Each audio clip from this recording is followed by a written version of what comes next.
Est-ce que se reconstruire après un pervers ou une perverse, c'est juste guérir?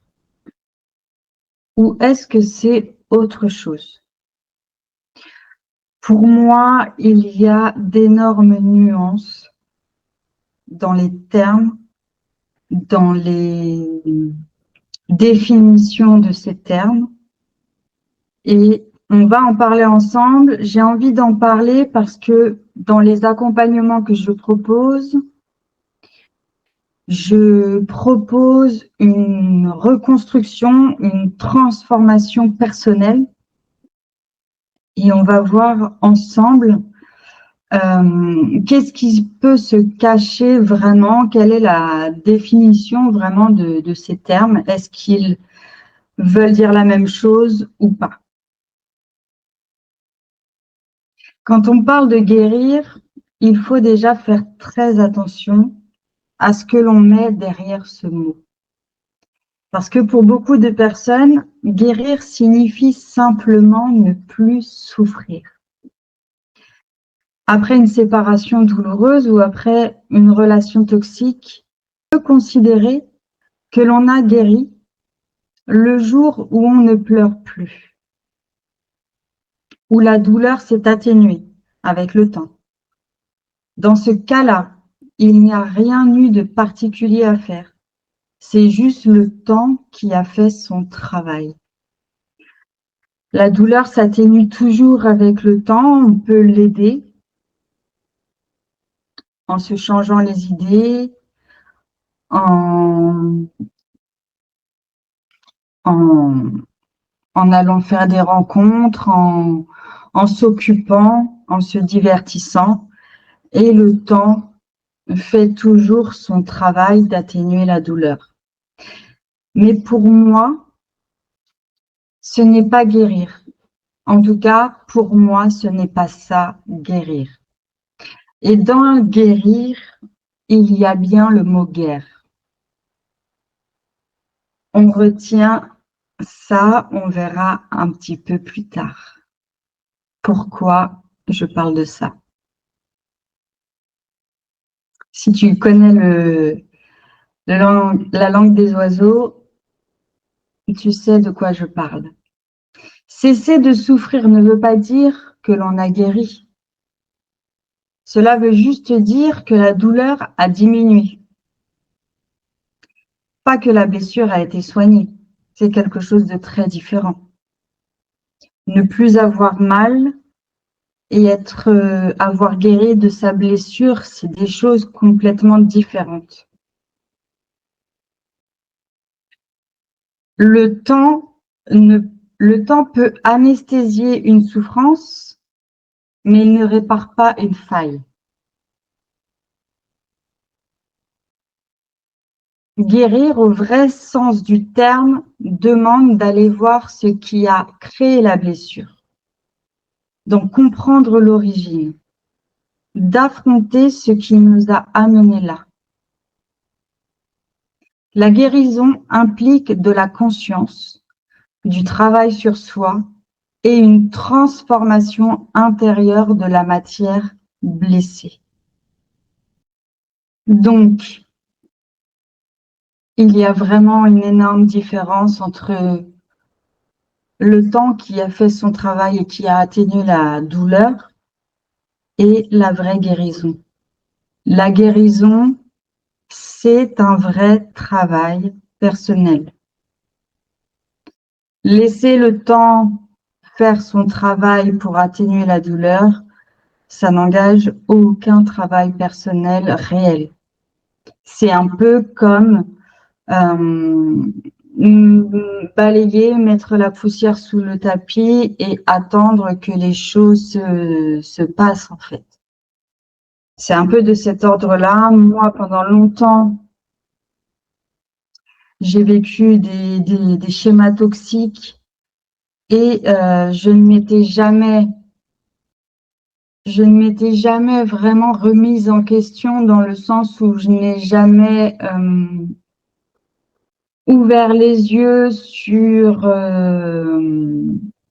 sur ce travail personnel que je devais effectuer, j'avais pas eu ce déclic, j'avais pas eu cette compréhension, cette conscientisation de mon travail interne, en fait. Et ensuite, il y a aussi une grande confusion entre guérir et se reconstruire. La guérison, c'est ciblé. On repère une blessure précise et on travaille dessus pour la réparer. La reconstruction, c'est global. On remet en place toute la structure de son être. Et surtout, on peut guérir sans se reconstruire. Mais on ne peut pas se reconstruire sans avoir guéri au préalable. Et là aussi, on voit une énorme différence. Les deux sont très importants, mais la reconstruction, c'est vraiment un autre niveau parce que quand on se reconstruit, on cherche vraiment à guérir des blessures, mais on va avoir besoin d'un travail assez long, d'un travail conscient, profond. Et en général, il y a plusieurs blessures qui vont être travaillées, qui vont être observées, acceptées, libérées.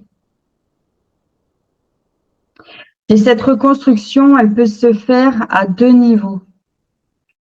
Minimaliste, on rebâtit brique par brique, juste pour retrouver une structure habitable.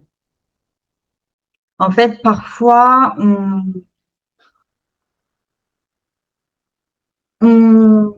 effectue un travail pour se rétablir de traumas, pour se rétablir d'épreuves que l'on a vécues ou que l'on vit. Et on réalise un travail de reconstruction, mais comme je le dis, ça reste minimaliste parce qu'on va chercher à juste, on va dire, sortir la tête de l'eau et reprendre le cours de sa vie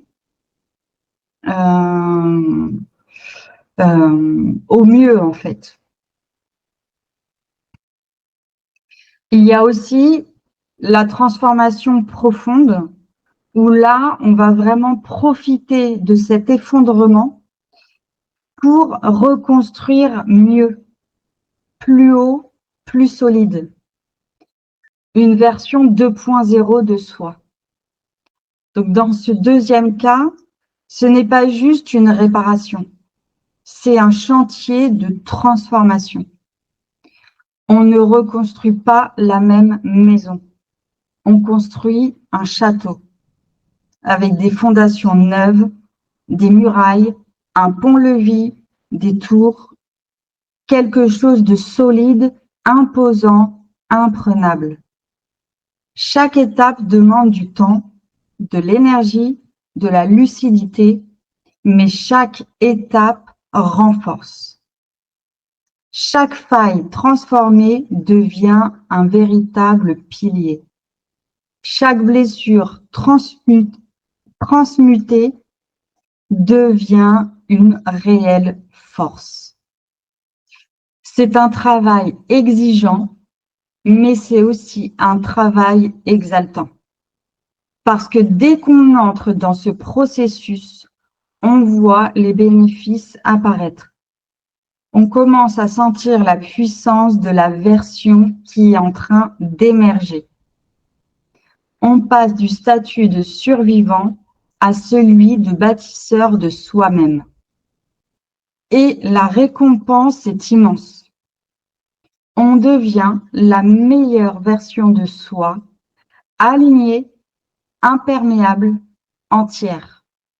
Une version que rien ni personne ne pourra plus jamais détruire. Ce n'est pas juste guérir, c'est renaître autrement.